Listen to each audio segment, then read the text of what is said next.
그 가장 여러분들이 공부를 할 때 잘못된 공부 방법 중에 하나가 뭐냐면 문제풀이에요. 사실은 지금 제가 말하는 문제풀이는 독해 말하고 있는 겁니다. 독해. 알겠죠? 사실 지금 여러분들 아시겠지만 영어가 가장 어려운 게 옛날에는 문법이었는데 지금 알겠지만 뭐가 가장 어려워요? 독해가 어렵죠. 그렇죠? 근데 독해 문제풀이를 보면 대부분의 학생들이 잘못하고 있어. 먼저 이 생각을 해보세요. 여러분들 문제풀이를 왜 해야 돼? 이런 생각을 해보세요. 먼저 왜 우리가 문제풀이를 해야 되죠? 예를 들면 저한테 갖고 있는 교재가 독해천재거든요. 첫 문제를 푸는데 엄청 시간 많이 걸리겠죠. 근데 생각보다 그 시간 많이 안 걸려요. 잘못되게 공부를 하시니까 그래. 그러니까 다시 돌아가서 우리가 문제풀이를 왜 해야 돼요? 독해를 말하는 겁니다. 독해 문제풀이를 왜 해요? 여러분 그런 생각 안 해봐요? 왜 그 독해 첫 문제는 풀어야 되지 않을까? 그럼 독해 문제를 왜 풀어? 그 생각을 먼저 좀 하세요. 독해 문제를 푸는 이유는 간단해요. 실력을 기르는 게 아니라고. 실력은 어디서 길러야 돼요? 어휘 구문에서. 그렇죠? 문제풀이는 여러분 문제를 푸는 목적은 이거예요. 아무리 내가 어휘를 열심히 하고 구문을 아무리 열심히 해도요. 이해가 안 모르는 어휘가 나오게 되어 있고요. 해석이 안 되는 부분이 나오게 돼 있어요. 그렇죠? 그러면 내가 해석이 안 되더라도 그렇죠? 해석 가능한 것만 가지고서 답을 잡아갈 수 있어야 된다고. 알겠어요? 근데 여러분들 보세요. 문제 풀려고 그러면 뻔해. 시간 돼서 문제 풀죠? 그 다음 바로 뭐예요? 채점 매주. 그치? 그리고 나서 뭐예요? 다양하긴 한데 뭐 틀린 거 한번 해석해보고. 그죠? 어휘 외우고. 어떤 친구들은 맞든 틀리든 다 꼼꼼하게 해석을 하고 있고. 이건 아니라는 거지. 잘 생각을 해보세요. 무슨 말인지 이해돼요? 그러니까 독해는 이렇게 공부를 하는 거예요. 보세요. 문제를 풀어요. 그러니까 그거 이거 좀 더 여기서 한번 우리가 여기서 좀 해볼 겁니다만은 먼저 뭐 10문제면 10문제, 20문제면 20문제 시간을 재서 문제를 푸세요. 그리고 가급적 시간 안에 풀려고 노력을 하셔야 되고요. 내가 예를 들어서 10문제를 푼다. 보통 여러분들 한 그게 아니라 20문제 총 한 해분 모의고사 풀 때 한 얼마 정도 걸려요? 요거부터 좀 같이 이야기 좀 해볼까요? 얼마? 그렇죠. 여러분 정도면 25분 정도 걸려야 돼요. 근데 요즘 보시면 알겠지만 오늘 첫날인가 좀 수업 외적인 이야기 좀 할게요. 25분 안에 생각보다 못 풀어요. 왜냐? 점점 지문이 길어지고 있죠. 그럼 보세요. 영어가 있고 국어, 국사, 선택 과목 1, 2가 있다고 합시다. 그러면 예를 들어서 내가 영어를 한 30분 잡았어. 그렇죠? 국어 얼마? 근데 여러분들 잘 보시면 알겠지만 국어 요즘 20분 안에 풀기 쉽지 않죠. 왜? 지문이 길어지고 있죠. 그렇죠? 자, 그러면 마킹하는 시간 5분을 뺄게요. 그렇죠? 그러면 15분, 15분, 15분이에요. 맞죠? 근데 여기서 내가 영어를 5분을 더해. 그럼 여기서 5분을 빼야 된다는 소리예요. 내가 국어가 약해서 국어를 여기다 5분을 더해. 그러면 세 과목 중에 두 과목은 10분 안에 풀어야 된다는 소리예요. 그게 만만치가 않죠. 그렇죠? 그러면 다시 돌아가서 영어를 그럼 시간을 줄여야 될 거 아니야. 어디서 줄여야 돼요? 여러분들이 생각할 때는. 그렇죠. 첫 번째 어휘. 독해 생각보다 쉽지 않아요. 시간 줄이는 거 해보면 알겠지만. 쉽지 않아요. 왜? 10문제죠? 그중에 잘 봐보세요. 쉬운 유형이 몇 개 정도 나와요? 많아봤자 두세 개예요. 빈칸 쉬워요? 어려워요? 어렵죠. 빈칸이 보통 3문제에서 4문제 나오죠. 순서 배열.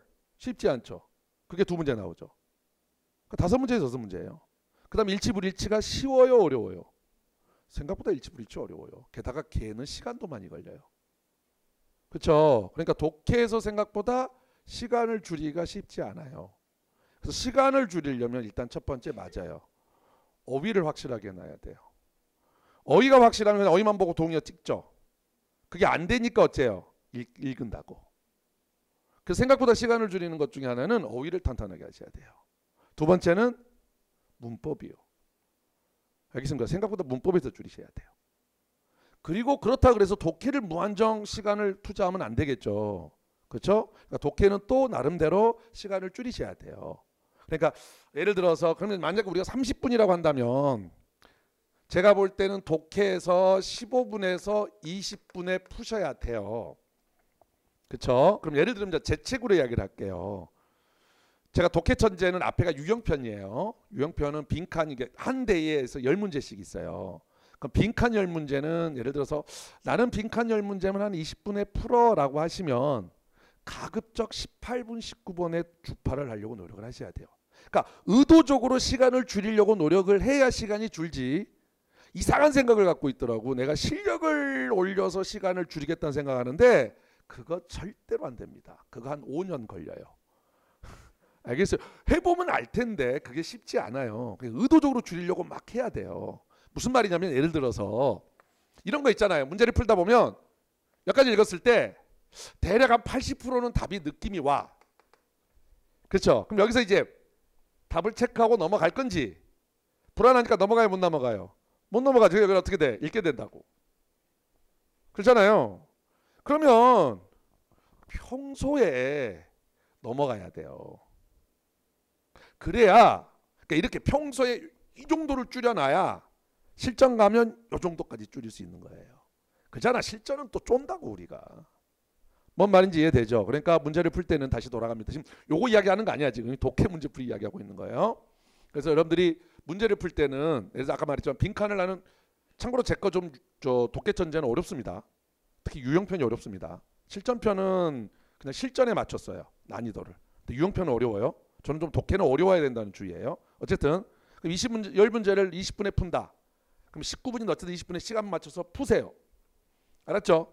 그리고 채점을 매는 게 아니야. 채점을 매는 게 아니라 그중에 내가 좀 애매한 것들 있죠. 그것들을 이제 고민해 보는 거야. 읽어보고 또 읽어봐서 답을 잡아내는 해설을 보는 게 아니라. 알겠어요? 그 다음에 나중에 여기서도 설명드립니다만은 보기를 매력적으로 논리적으로 오답을 제거하는 법들이 있어요. 그것들을 자꾸 써먹어야 되는 거야.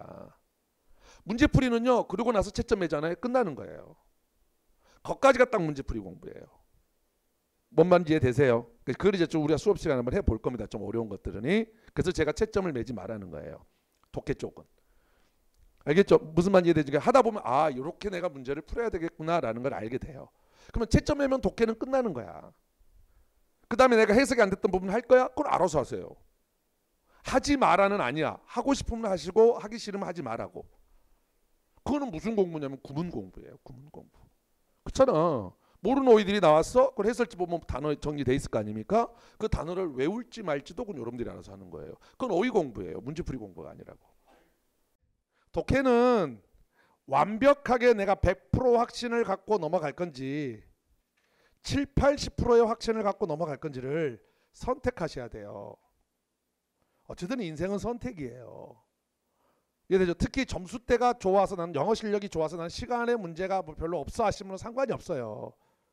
자, 그렇지 않으신 분들은 선택을 해야 돼요. 그러다가 7, 80% 확신을 가지고 넘어갔다가 혹시 하나를 틀릴 수 있어. 그거를 감수할 건지 100% 답을 확신해 가지고 넘어갔다가 두세 개를 못 푸는 거를 나는 감수를 할 건지를 선택을 해야 돼요. 근데 제가 여러분한테 원하는 건 뭐냐? 처음에는 틀리는 거를 두려워하지 말고 70% 80%의 확신만 가지면 넘어가 보라 이거야. 그래야 오히려 더 발전이 있어요. 그러다 보면 여러분 나름대로 이제 기준점이 생겨요. 어쩔 때 넘어가고 어쩔 때 넘어가면 안 되겠다는 기준점이 생겨요. 근데 이렇게 안 하잖아요. 기준점이 계속 없어요. 뭔 말인지 알겠습니까? 그래서 저는 독해를 이렇게 강의합니다. 항상 깔끔하게 해석을 하지 않아요. 그러니까 오히려 좀 답답할 수 있어요. 답이 그냥 이렇게 스무스하게 넘어가는 게 아니라 좀 까칠까칠할 수 있어요. 근데 저는 이게 여러분들한테 100% 도움된다고 생각을 합니다. 그래서 앞으로도 계속 그렇게 저는 강의를 하고 모든 독해는 그렇게 강의를 해요. 다만 가끔 요건 좀 학생들이 혼자 공부하기 어렵겠다 하는 것들만 좀 깔끔하게 해석을 해드립니다. 다시 그것도 문제 다 풀고 나서. 알겠죠? 이렇게 수업이 들어가는 거예요. 이해되셨죠? 왜 제가 풀지 마라고 하는지 알겠죠? 풀지 마라. 채점 매지 마라고 하는 이유를 알겠죠? 그러니까 어휘랑 문법은 채점 매도 되는데 독해는 좀 어려운 것들은 가급적 고민해보고 좀 그 상태에서 오시라고. 알겠죠? 여기서 정말 중요한 것 좋아요, 구독, 알림 설정 이거들 부탁드립니다. 알겠죠?